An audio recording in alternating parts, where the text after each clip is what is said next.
Da ni am wylio fideo byr sydd yn trafod Herio Hiliaeth a wedyn fe awn ni ati i drafod. Pawb yn barod? Jalisa dwi'n actor a chyflwynydd o Bwr Talbot a dwi'n redeg ysgol dawnsio yn y dref. Yn yr ysgol gynradd, o ddim ond 4 o bobl o fy nghefndir i.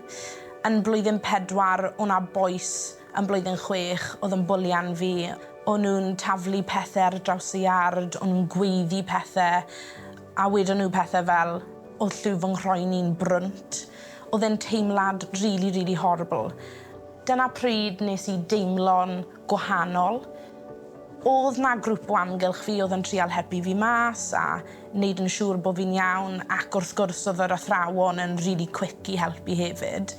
Ond o'n i ddim ond yn blwyddyn 4 ar y tro. Dwi ddim really yn meddwl bod plant yn cael ei geni yn hiliol. Dwi'n meddwl bod nhw'n clywed o rhywun arall, maen nhw'n ddysgu wrth rhywun arall. Dwi'n cofio pan o'n i'n 12, 13, o'n i'n mas yn siopa efo fy mam i prynu trainers newydd i'r ysgol. Welon ni ferch fach a'i fam yn edrych ar yr un trainers yn chwilio am yr un seis hefyd. Welodd y fam fi a fy mam yn edrych ar y trainers a wedodd hi wrth ei ferch fach, gawn ni symud draw tipyn bach. Oedd ei gwyneb hi fel face of disgust fath o beth, oedd hi ddim moyn bod yn agos ato ni. Roedd y teimlad yn fy mol yn horrible ac o'n i'n teimlo'n really sick ar y tro. Ond mae fy mam i yn gallu ddeall bach o Gymraeg a wedodd hi wrth y fam arall, oh, here's the size 5.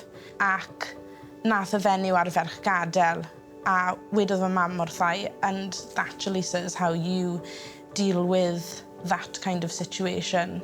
You kill them with kindness and just stay true to yourself, fath o beth. So dwi heb cael unrhyw beth hiliol wyneb i wyneb, ond ar y gwefan ac ar cyfryngau cymdeithasol, mae pobl yn quick i sgwennu pethau hiliol, heb hyd yn oed meddwl am be maen nhw'n sgwennu. Mae hiliaeth yn anerbyniol. Y dylai ti ddim gorfod delio gyda fe. Ac mae na cefnogaeth ar gael. Ydych chi fel pobl ifanc yn clywed lot fawr o sôn am hiliaeth ar y newyddion, a sut mae hynny'n gwneud i chi deimlo? Fi'n credu bod hiliaeth yn glir i weld yn y cyfryngau ac yn y newyddion, ac yn anffodus mae'n rhywbeth wir dorgalonus. Da ni'n gwybod yr effaith mae gallu cael ar yr unigolion, ond hefyd ar cymdeithas yn ehangach, a mae'n dylanwadu ar agweddau a bywyd dyddiol pobl.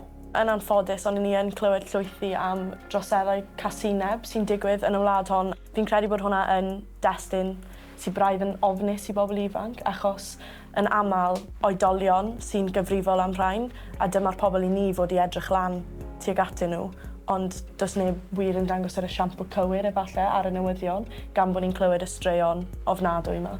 Mae angen y storiau sy'n newid y stereotype. Dyn ni'n gweld llawer o bethau negatif amdano'r grwpiau yma a'r cymunedau yma, a mae angen i ni sôn am be maen nhw'n neud i gwella ein bywydau, ond hefyd mae angen rhoi golau ar y pethau drwg sy'n digwydd, a mae angen galw e mas. Felly, sut mae hiliaeth neu fwlian, ydych chi'n meddwl, yn cael effaith ar blentyn neu berson ifanc?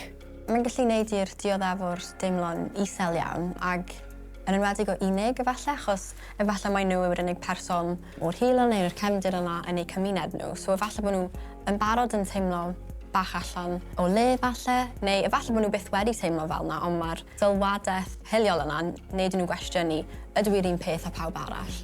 A mae wir yn gallu cael effaith hirdymor negyddol iawn. A fi'n credu mae'n bwysig iawn os chi yn profi hiliaeth bod chi'n teimlo bod chi'n gallu rhannu gydag eraill, a mae'n bwysig iawn bod y gefnogaeth hwnna yn mewn ysgolion, boed hwnna gyda cyfoedion neu gydag athrawon hefyd, pan mae person yn hyderus, digon hyderus, i fynd at athro. Sut gallwn ni felly ymateb i hiliaeth neu sylwadau hiliol yn bywydau bob dydd? Fi'n credu bod e'n ddyletswydd ar ysgolion i gael polisi gwrth-hiliaeth cryf iawn mwyn sicrhau nad yw'r ymddygiad yma'n digwydd, a bod os yw'r ymddygiad yn digwydd, bod yr person yn cael ei cosbi, ond hefyd yn cael ei addysgu am y materion, achos yn aml falle bydden nhw'n anymwybodol am yr effaith maen nhw'n gael ar unigolion eraill. Sut gallwn ni greu cymdeithas sydd yn decach ble mae hiliaeth wedi ddileu? Wrth gwrs, ni allwn ni ddileu'r gorffennol a yr holl hiliaeth sydd wedi bodoli, ond allwn ni creu newid mawr ar gyfer y dyfodol. A fi'n credu ni'n ei hwnna drwy addysgu plant yn yr ysgol pa fath o sylwadau sydd yn hiliol. Mae sylwadau ar gwallt efallai, gwallt ethnig yn gallu bod yn eitha hiliol. Ond mae'n bwysig iawn bod ni'n dysgu plant does dim angen nhw etifeddu credo eu rhieni, eu cymuned nhw, bod nhw'n gallu cael barn eu hunan a bod nhw'n gallu derbyn pawb wedyn. Fi'n credu bod e'n bwysig hefyd bod pobl ifanc yn cydweithio i herio hiliaeth. Fel, os yw ffrind yn gweud rhywbeth dylen nhw ddim gweud, mae'n bwysig bod pobl ifanc yn galw hwnna allan ac yn sicrhau bod o fewn eu cymunedau bach nhw yn yr ysgol a tu hwnt, bod hiliaeth yn anerbyniol. Fy nghyngor i unrhyw un sy'n wynebu unrhyw beth hiliol. Yn gyntaf, wneud yn siŵr bod chi'n dweud wrth o oedolyn ac os chi eisiau mynd â ffrind agos da chi hefyd. Ond hefyd, os ych chi yn teimlo'n wahanol, cofiwch hwn. Pan byddwch chi'n hun, hwnna yw'r peth sy'n mynd i helpu chi sefyll allan, a hwnna yw eich superpower chi. Chi efo'r pŵer i newid agweddau pobl o amgylch chi. Mae angen rhoi cefnogaeth i rheini sy'n delio efo rhywbeth hiliol.